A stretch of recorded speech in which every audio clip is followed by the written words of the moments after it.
going to the Adirondacks. Shoot some content with Mike Zusman. It's going to be a good time. A nice steak dinner. We look forward to it. Real high, ain't got a dollar, but I don't need a dime. I've got a little spot in the country where I spend all of my time. When the sun goes down on this itty bitty town, we can light up bowls and pass it around. And it covers your multivitamins, Damn it. probiotics, and a ton it. more. At my AG1, I know I'm taking care of my foundational nutrition each day. Whether I'm on travel packs and free supply of vitamin D3, K2 drops. All right, we're up here with Mr. Zusman. This guy is a wealth of knowledge, extremely great person. He's done something very interesting, which is the cyber world, right? Cybersecurity. He was a pen hacker. Pen tester. Penetration tester. He fucking hacks shit, all right? That's what he did. And he's got some really cool ideas. He wants to do consulting. I said that right. Consulting, I talked to him. Business coaching consulting. Business coaching consulting. He has done a ton of it himself. He's a coaching client of mine. He's got a sick cabin up here in the Adirondacks. He lives right on the lake. It's beautiful. So we're going to be shooting some cool, really, really cool content. And I'm going to be pulling some shit out of Mike. Yeah. That car's going to run you over, Evan. Going up to the cabin, Mikey. We here. I got to piss. Right in the stairs, you'll see it. There's another. Rubies. Guess? Well, the rain could be pouring or the sun shining down. As long as my old truck still fires on up and there's crops growing in the ground, we'll have to pick some muscadines, ride home vines, get a little. That's my house over there, too. Make a little Big, thick wine, chimney. 'cause I ain't got a dollar, but I don't need a dime.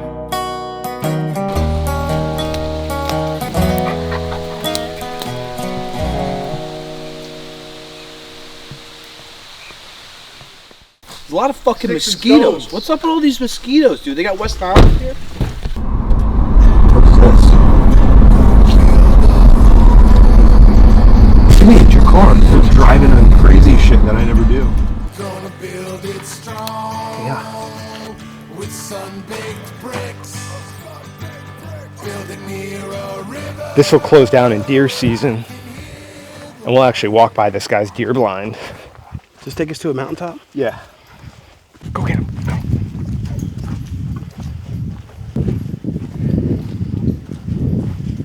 That's what they do. They're like herders. Protect the flock, protect the herd. It was accessible. Like the trips we would do were accessible for everyone. Where would you go? Colorado, Utah. We did one in North Carolina.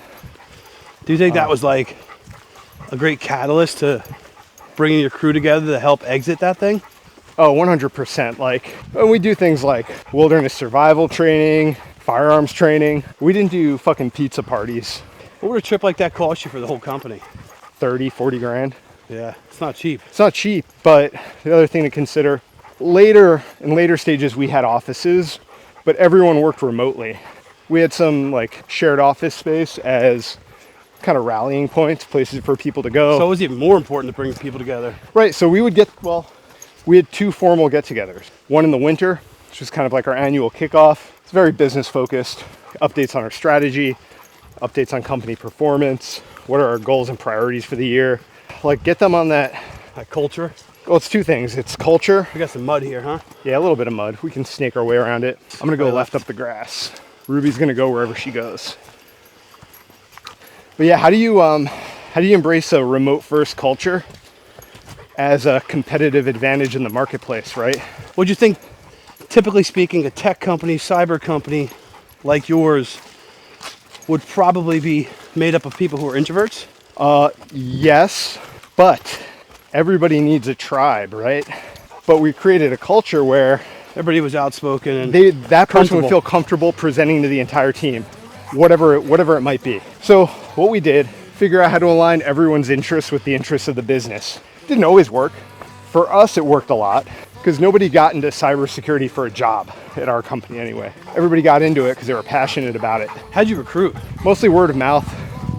Recruiters sucked for us. We had a lot of it's almost like a sales funnel, like a lot of technical challenges in terms of like programming puzzles and hacking challenges that were like the top of the funnel. Try and solve this puzzle, you might get a job, or get an Amazon gift card or something like that. You assisting those hips right now? Hips are firing, hips are working, lungs are not. That's why I like to do it, because it forces me to do different cardio. Yeah. I can't sit on the treadmill and just walk on a straight incline. Bored as fuck. Whoa. No, it's cool. You created that culture. Yeah, you create that culture. So I think you asked me before, like, what am I most proud of? That we were able to build that team remote. People could work anywhere they want, any tech company they want. Chose to work for us. How many total employees? We were 23 when we sold. And probably another 25, 30 that you used here and there as consultants. Not really. We were mostly W-2s. All right. Very low churn.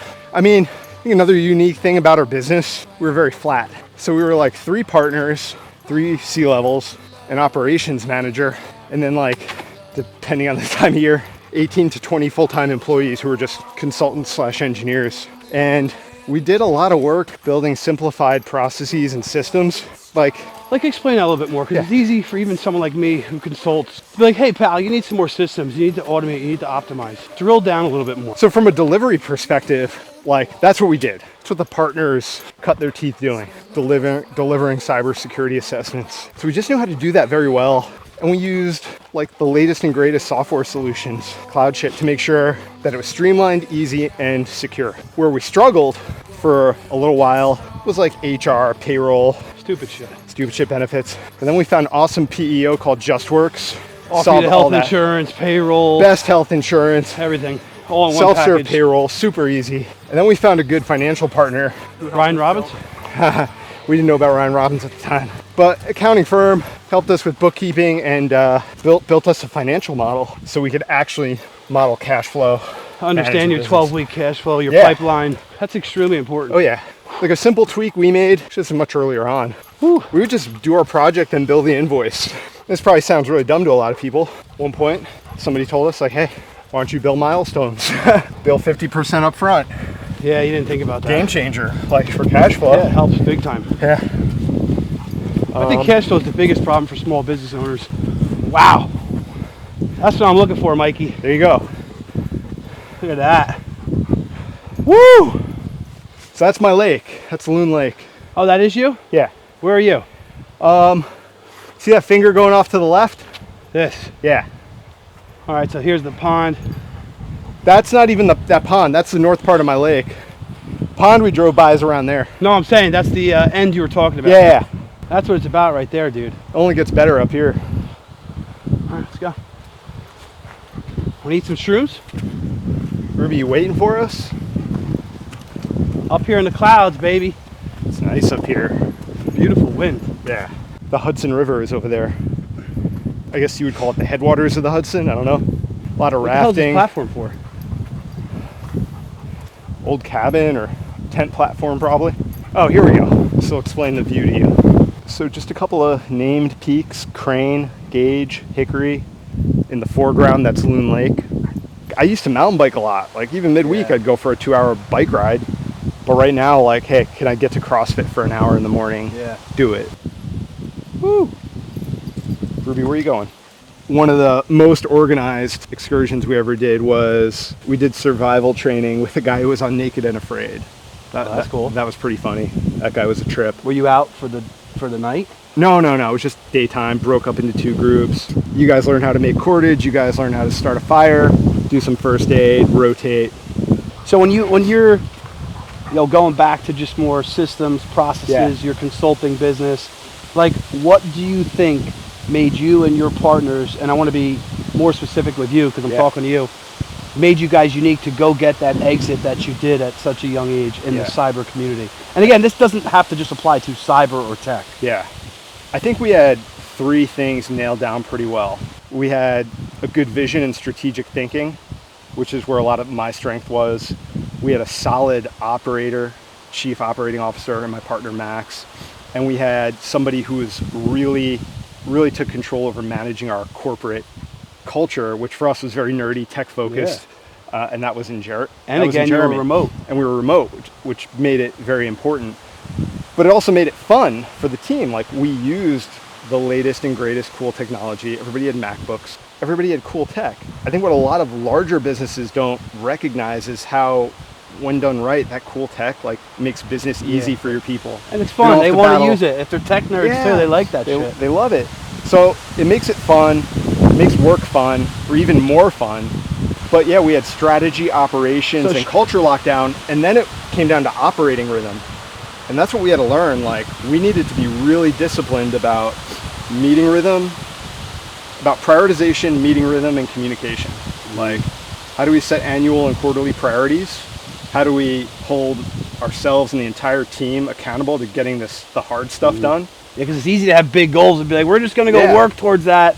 You know, how do you go and implement other accountability along the way? So, like, one great thing we did, like, we're a bunch of nerds. No one wants to do sales. Sales is hard. But clearly, we have to sell, right? If we don't sell, there's no cool work to do. So making that connection for the team, for the delivery team, like, hey, we really need your help to showcase how great our work is, to sell more so that there's more cool work for you to do. What about the strategic thinking? You know, talk about that a little bit more. What do you mean by that? Strategic thinking? I think really leveling up, like, sure, we sold pen tests, right? Like, a plumber does what? They install pipes, they fix plumbing issues, right? But what's the real strategic need for your clients, right? Clients didn't want to buy pen tests. It's like a fancy technology colonoscopy. Like, it's not always pleasant for them, and it's expensive. People don't go out of their way to buy it, but they need it.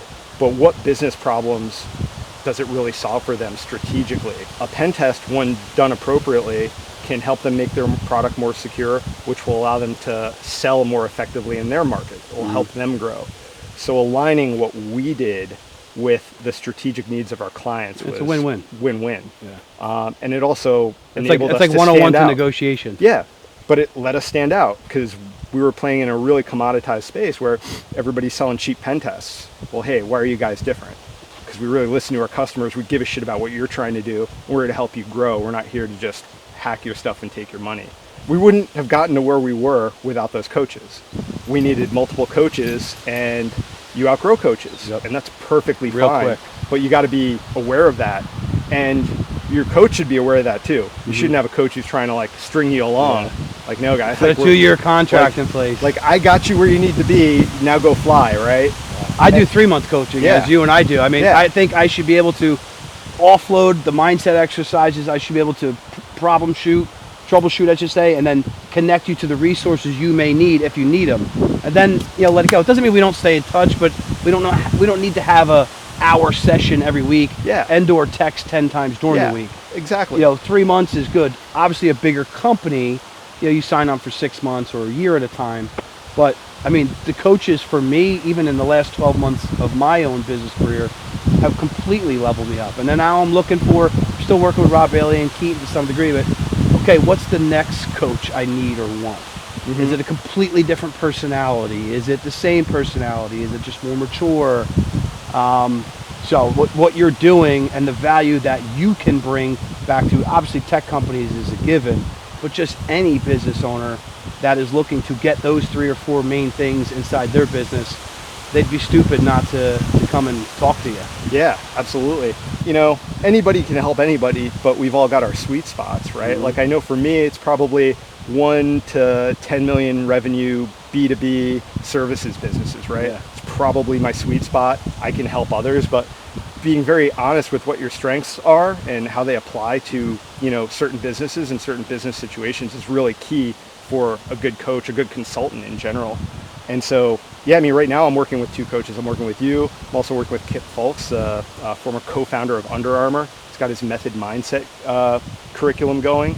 And this is something you brought up, like just getting in different rooms with people. Kip's got a totally different perspective on product development, bringing products and services to market, how to do that in the modern social media way than, you know, a lot of people in the tech and cyberspace, right? So I don't want to play in my own bubble all the time, right? I'm not going to learn. I'm not going to grow. Yeah. I want to cross-pollinate, get into different circles, learn from different people. Since we have 3 adults, Ryan can go tubing if we want to pull him around on the tube. When I say I won't be beat, I mean I'll chew through concrete. I mean I'll try until I die to make this dream reality. We're at the Crossroads in Chestertown. It's my favorite store. Beer, fishing, guns. Snacks too. Yeah. Got snacks too. You're wrong, I know that I'm right. It's fun for the hunt and the thrill of the fight. La da da da, la da da da da da da.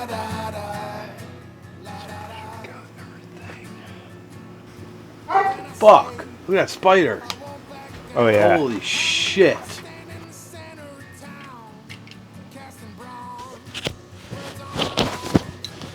Got like a fancy fanny pack? No, I got. Oh, who did that? You just did. That happened accidentally. It's down in the wood.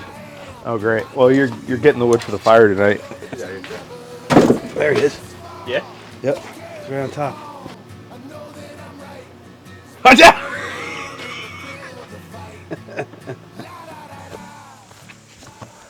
So we're just going up into my backyard and we'll walk up this hill a little bit, and I've got a 3D target, fake deer.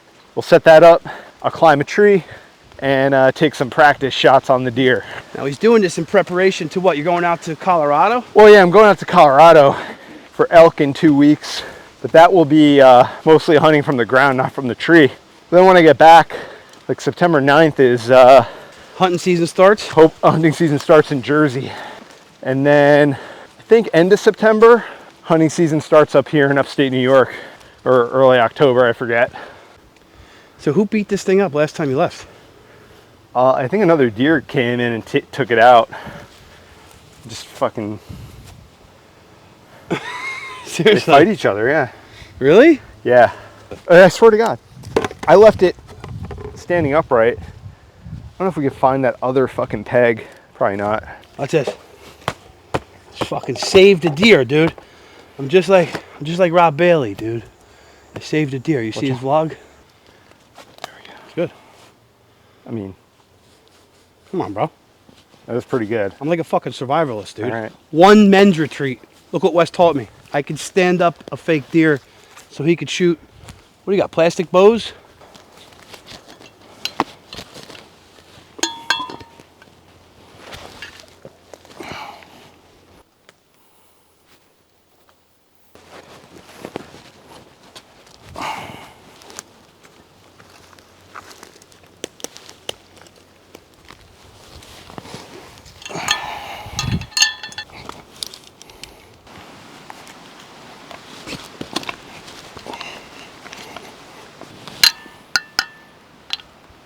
Gets pretty steep back here, Mike, huh? Yep. Fuck, dude.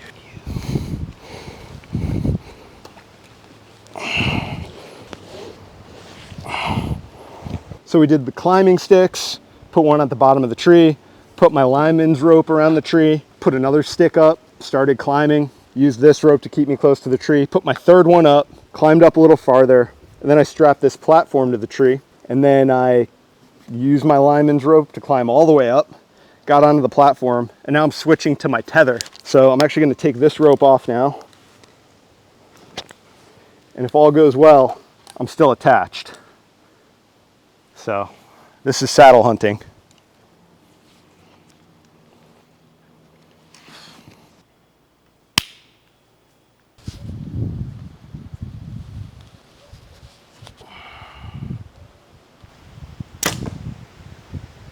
We got a hit. Center mass.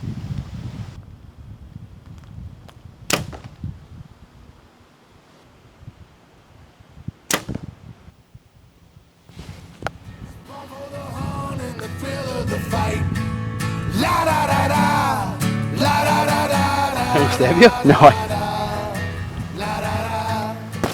See ya. Let's go. Fuck that deer. Ev, get me carrying this like I fucking did it myself. Are you allergic? Because they're like really swelling up. Time to go home. You gotta let tone muscles mend. I can't be beat. Well, so far we went to retirement community dining. Chill. It's fine dining. Got some good food. We met some locals, Nicole and Nicole, great people. O.P. Fredericks? Yeah. Cool place. Locals, nice people. Cop owns it. Good dude. Had a couple beers and now we're lighting a fire. Smoking a stogie.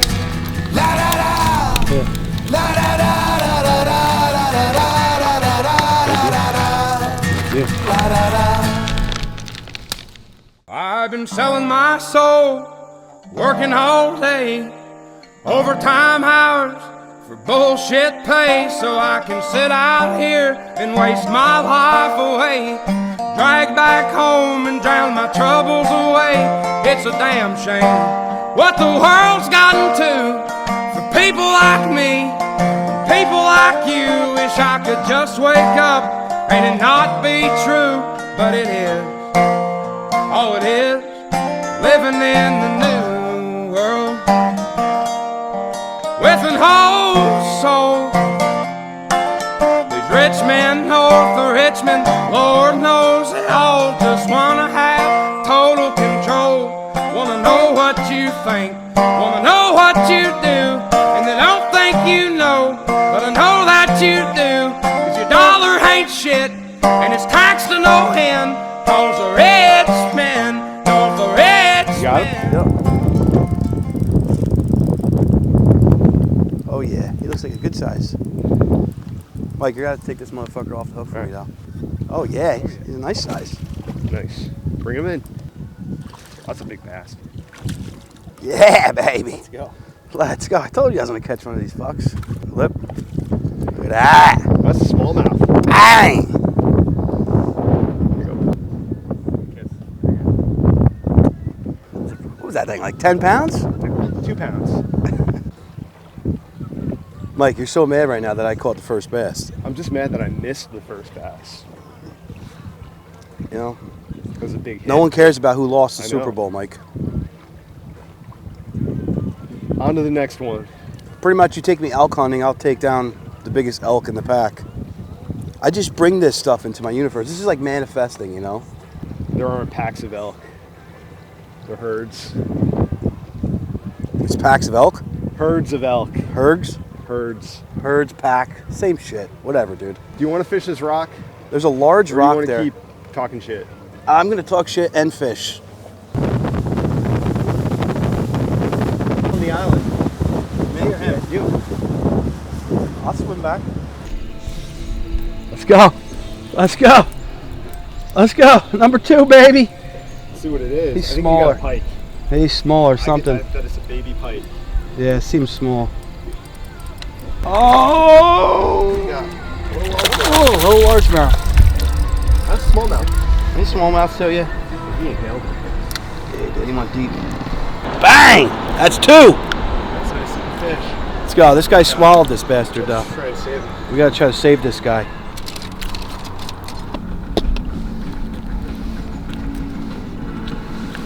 There we go. Bang. Give him a kiss. Is that a largemouth? I think he is a largemouth. Baby largemouth, He's yeah. small. Yeah. There you go, bud. Tell your friends we're here for a couple minutes. Nice job, Ryan. Man, Mike's pissed. That's 2. Why can't I just be happy for you, bro? I love getting people on fish. No, I'm kidding, man. I just know you're a competitive little fucker. That's awesome. What's up, bud? Let's go. Let's go. That's number 3. Yeah, baby. Come on, get over here, baby. Bang, that's 3. That's Another 3 Pete. smallmouth. That's 3 Pete, baby. Sorry, bud. Trying. There we go. See you, bud. Not a bad fish. Down there, he's a big boy. There you go. See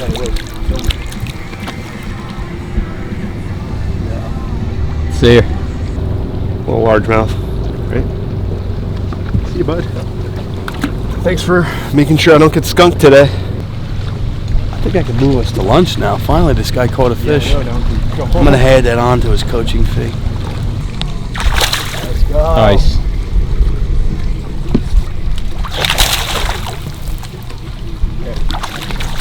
Good size too. Yeah.